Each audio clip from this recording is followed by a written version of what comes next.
कैसी? जिसके मन में जैसा भाव होता है ना परीक्षित महाराज, भगवान उसी रूप में मिलते। भगवान को जिसने पति के रूप में देखना चाहा, पति के रूप में मिले। बालक के रूप में देखना चाहा, बालक के रूप में मिले। जिसका जिस प्रकार का भाव होता है ना, भगवान वैसे ही दर्शन देते हैं। तो कश्यप मुनि माता अदिति को ये वरदान था, और यही कश्यप मुनि माता अदिति त्रेता में दशरथ और कौशल्या बने।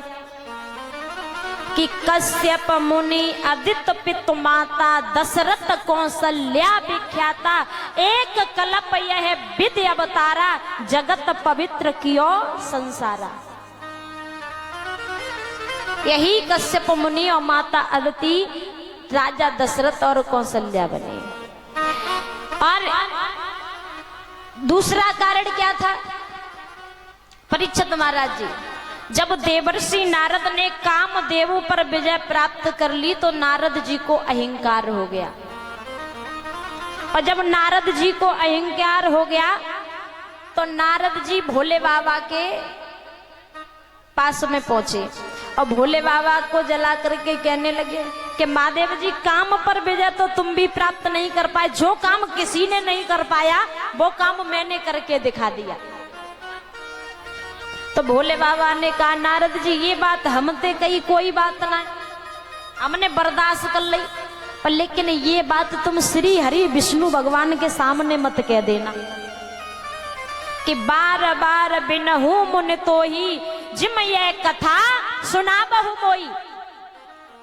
कि मैं बार बार आपको समझा रहा हूं, ये कथा जो कामदेव वाली हमें बता रहे हो, सुना रहे हो, ये कथा भगवान विष्णु को मत सुना देना। अब परीक्षित महाराज जी, जिसके पास अहंकार आ जाए ना, जिसके मन में अहंकार धारण हो जाए, वो सुनता किसी की नहीं है, केवल मैं।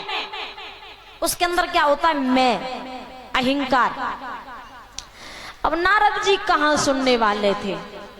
नारद जी बीड़ा को बजाते हुए क्षीर सागर के लिए पहुंचे कि एक बार कर तल लय बीड़ा, गावत हरिगन गान प्रवीणा। एक बार बीड़ा बजाते हुए नारद जी विष्णु भगवान के पास पहुंचे। अब विष्णु भगवान शेषनाग की सैया पर विराजमान है, तो भगवान विष्णु ने दूर से देखा कि नारद जी चले आ रहे। विष्णु भगवान ने देख के बता दिया कि ये आज अहंकार लेके आ रहे। विष्णु भगवान ने दूर से देख लिया कि नारद जी अहंकार के साथ आ रहे, तो विष्णु भगवान स्वयं शेषनाग की सेज छोड़ करके नारद जी को लेने गेट पे पहुंच जाते हैं, दरवाजे पर।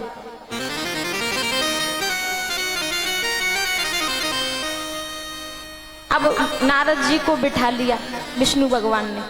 अब विष्णु भगवान कहने लगे, नारद जी कैसे आना हुआ?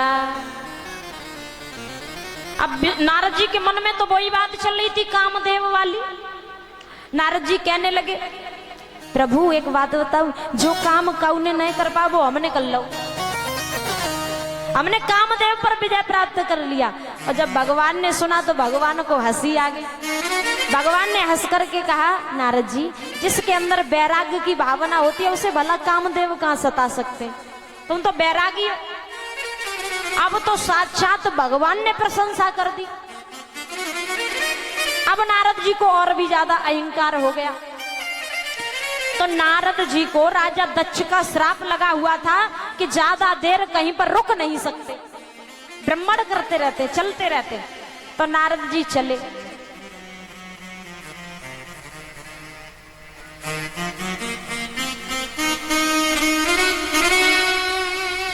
मनोज कुशवाहा के भांजे जीतू कुशवाहा 100 रुपए से सम्मानित करते हैं। श्यामलाल कुशवाहा मढ़ौरा 100 रुपए ठाकुर जी के चरणों में अर्पण करते हैं। प्रभु दयाल कुशवाहा छोटी बचावली 100 रुपए ठाकुर जी के चरणों में अर्पण करते हैं। प्रकाश वर्मा बड़ा गांव 50 रुपए ठाकुर जी के चरणों में अर्पण करते हैं। मई कुशवाहा 50 रुपए ठाकुर जी के चरणों में अर्पण करते हैं। जोरदार तालियां।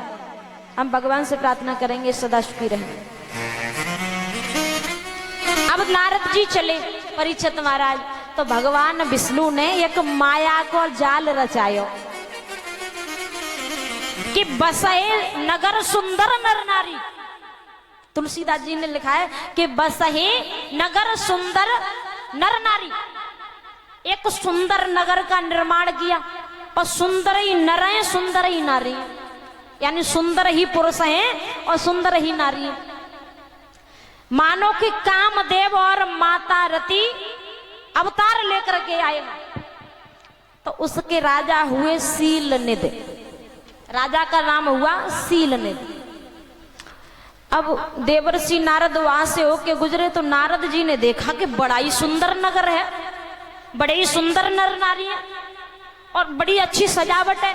तो नगर निवासियों से पूछा, ये आज क्या कोई पर्व है क्या? तो प्रजा के लोग कहने लगे कि आज हमारे राजा शीलनिधि की कन्या विश्वमोहिनी का स्वयंवर है। अब नारद जी ने विचार किया, मैं यहां से होके गुजर रहा हूं, क्यों ना राजा से मिलता चल। पहुंच गए शीलनिधि राजा के राज्य में, तो राजा ने विश्वमोहिनी को बुलाया। तो नारद जी से कहा राजा ने कि मेरी बेटी की हस्तरेखा देख के बताओ कि कैसा वर मिलेगा। अब नारद जी ने विश्वमोहिनी को हाथ पकड़ो और देख मोड़े की तरफ रहे हैं। मोड़ा देख के हस्तरेखा बताने लगे नारद जी, हाथ पकड़े और देख कर रहे चेहरे की तरफ। नारद जी चेहरा देख के कहने लगे तुम्हारी बेटी बड़ी सुंदर। राजा कहने लगा ये बात तो मुझे भी पता है कि सुंदर है।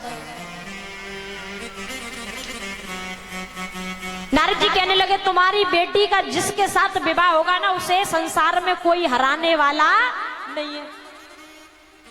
अब नारद जी चले। अब नारद जी जब चले ना, तो नारद जी के मन में काम वासना जागृत हुई। नारद जी विचार करने लगे क्यों ना विश्वमोहिनी के संग में ही ब्याह कर लूं। नारद जी के मन में विचार आया क्यों ना विश्वमोहिनी के संग में ही ब्याह कर लूं। अब विश्वमोहिनी, विश्व इस संसार में कोई सुंदर नहीं था उस जितना, अब सुंदर बनना पड़ेगा। तो नारद जी कहने लगे कि अब मैं विष्णु भगवान के पास पहुंच जाता हूं।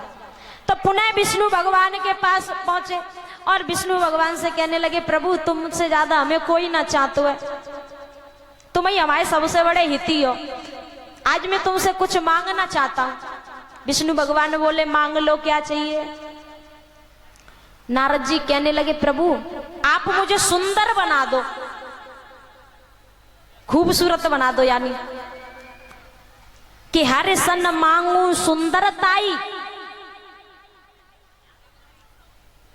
हर सन मांगू सुंदरताई। प्रभु आप मुझे सुंदर बना दीजिए। भगवान ने क्या इतनी सी बात, तो भगवान ने कपी का रूप बना दिया। कपी जानते हो, बंदर का मुखड़ा बना दिया। और ये बात नारद जी को पता नहीं है कि बंदर बन गया।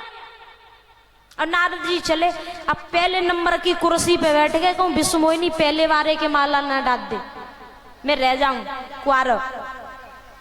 पहले नंबर की कुर्सी पे बैठे नारद जी।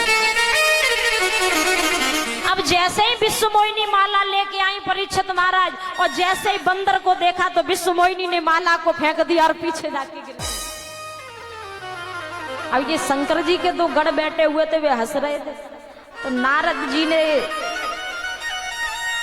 अपना जब चेहरा जल में देखा, जब जल में चेहरा देखते हैं तो साफ साफ दिखता है, तो बंदर का जो मुखड़ा देखा और इधर विष्णु भगवान ने विश्वमोहिनी के साथ में विवाह कर लिया। अब एक साइड में लक्ष्मी मैया बैठी है, एक साइड में विश्वमोहिनी बैठी है। नारद जी बड़े लाल पीले होके पहुंचे क्रोध में विष्णु भगवान के पास। कहने लगे प्रभु तुम बहुत बड़े छलिया हो, अमृत सबसे पहले तुमने पिया और जहर भोले बाबा को पिला दिया। आज मैंने तुमसे सुंदरता ही मांगी, तुमने मुझे बंदर बना दिया।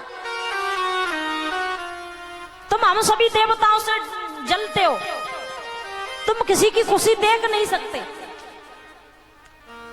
क्रोध में आकर के श्राप देने लगे नारद जी विष्णु भगवान को कि तुमने सुंदर राजकुमार का रूप धारण किया, यही राजकुमार बन के तुम्हें पृथ्वी लोक पर जाना पड़ेगा। पर आज मैं जिस प्रकार इस स्त्री के वियोग में रो रहा हूं, इस औरत के लिए रो रहा हूं, एक दिन वो आएगा कि तुम भी इसी औरत के वियोग में बन बन रोओगे। तब तुम्हें इसी बंदर की सहायता लेनी पड़ेगी। तो वही देवर्षि नारद पवन पुत्र हनुमान के नाम से विख्यात हुए। बोले वीर बजरंगी की। तो आइए मीठी मीठी तालियों के साथ हनुमान जी के चरणों